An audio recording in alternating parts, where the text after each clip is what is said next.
saya akan menjelaskan tentang pengertian Skillback, di mana menurut Skillback, pengembangan kurikulum yang ia namakan dengan model dinamik Skillback ini adalah pengembangan kurikulum pada level sekolah, di mana Skillback menjelaskan bahwa model ini diperuntukkan untuk setiap guru yang ingin mengembangkan kurikulum yang sesuai dengan kebutuhan sekolah agar proses pengembangan kurikulum berjalan dengan baik. Agar proses pengembangan kurikulum ini berjalan dengan baik, maka setiap pengembang termasuk guru harus memahami tentang elemen-elemen pokok yang dimulai dari menganalisis situasi sampai melakukan penilaian. Skillback ini kemudian menganjurkan model pengembangan kurikulum yang sistem yang ia susun kemudian yang dapat dijadikan alternatif dalam pengembangan kurikulum di tingkat sekolah. Lalu, apa manfaat dari dynamic Skillback? Manfaat dari metode ini yaitu agar proses perkembangan pelajaran dapat berjalan dengan baik dan guru dapat memahami elemen pokok yang dimulai dari menganalisis situasi sampai melakukan penelitian. Baik, di sini saya akan menjelaskan tujuan dari model dinamik Skillback. Dalam mengembangkan tujuan model dinamik Skillback ini melibatkan guru dan orang tua. Guru memiliki peranan yang sangat penting dalam model ini, memiliki pesan, mengambil keputusan untuk yang dilakukan, serta mereka harus mengajak diskusi para orang tua dan anak-anak. Jelaskan salah satu langkah dari pengembangan kurikulum model SNACK, yaitu menganalisis situasi. Analisis situasi mencakup faktor-faktor utama yang diklasifikasikan menjadi faktor internal dan faktor eksternal. Pada umumnya, suatu analisis situasi dilakukan sebelum mengembangkan kurikulum. Tetapi sangat salah jika menganggap analisis situasi ini hanya sebagai suatu langkah awal pengembangan kurikulum.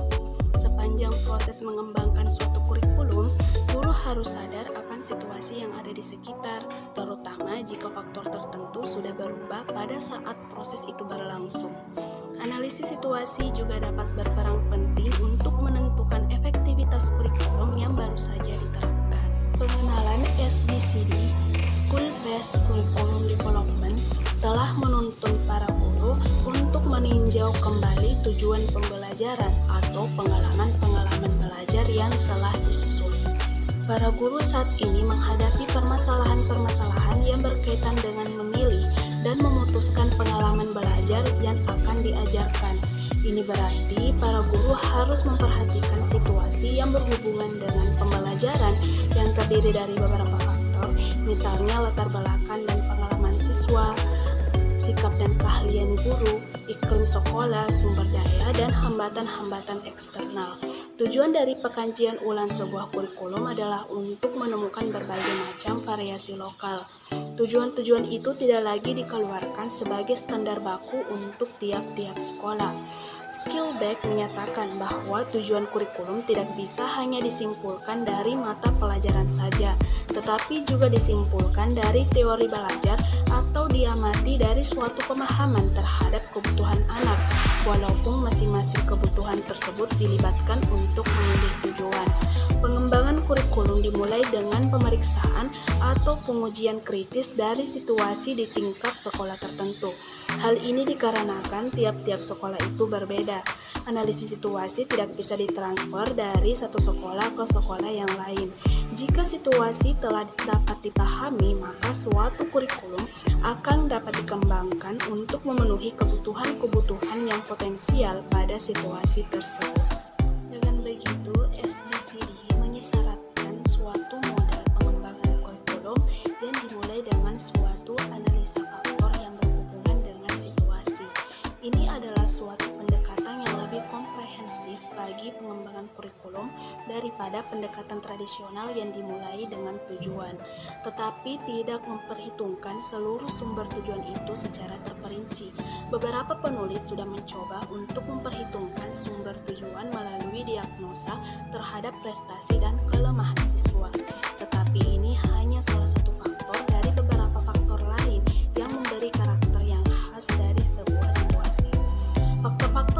analisis situasi dikemukakan oleh Skillback. Faktor-faktor tersebut dapat dijadikan sebagai petunjuk bagi guru dan dapat dimunculkan sebagai berikut. Adapun faktor eksternal terhadap analisa faktor yang terdapat dalam situasi, yaitu yang pertama, harapan dan perubahan sosial budaya, termasuk harapan orang tua, kebutuhan pemberi kerja, asumsi dan nilai-nilai masyarakat, perubahan hubungan. Contohnya yaitu antara orang dewasa dan anak-anak. Yang kedua yaitu kebutuhan dan tantangan sistem pendidikan. Contohnya yaitu kebijakan-kebijakan pendidikan, ujian atau tes, harapan akan otoritas lokal dan permintaan atau tekanan, proyek kurikulum, penelitian di bidang pendidikan. Yang ketiga, perubahan karakteristik dari bahasan materi pelajaran yang harus diajarkan. Yang keempat, kontribusi guru yang potensial dalam mendukung sistem. Contohnya yaitu lembaga pelatihan guru dan institut pelatihan. Yang kelima, arus sumber daya yang masuk ke dalam sekolah. Adapun faktor internal yaitu yang pertama, siswa berupa bakat, kemampuan dan penetapan kebutuhan pendidikan. Dan selanjutnya yaitu guru yang meliputi nilai-nilai, sikap, keterampilan, pengetahuan, pengalaman, kelemahan dan kelebihan khusus serta peran. Dan selanjutnya yaitu etos sekolah dan struktur politik yang berupa harapan dan asumsi umum yang mencakup tradisi, kekuatan dalam mendistribusikan hubungan otoritas, metode mencapai keserasian pada norma dan perlakuan terhadap penyimpangan. Dan selanjutnya yaitu sumber daya material yang mencakup gedung, peralatan dan potensi untuk meningkatkan sumber daya ini. Dan yang terakhir yaitu merasakan permasalahan dan kekurangan di dalam kurikulum yang ada. Sementara itu, Soket mengikuti dari Skillback untuk memberikan daftar faktor eksternal dan faktor internal yang diperluas dan diterapkan secara rinci untuk sekolah Inggris. Soket juga memperingatkan bahaya dari mengangguk persetujuan kita atau nodding our assent ke daftar faktor-faktor itu. Dia mengusulkan bahwa para guru bertindak terlalu tergesa-gesa atau menghadirkan sesuatu yang bersifat imajinatif untuk menguji semua hanya secara sekilas. Terdapat permasalahan dalam penggunaan jika daftar pertanyaan digunakan sebagai blueprint untuk tindakan. Hal tersebut dikarenakan dapat mengabaikan beberapa faktor atau memperlakukan semuanya sama ketika beberapa faktor seharusnya diberi prioritas.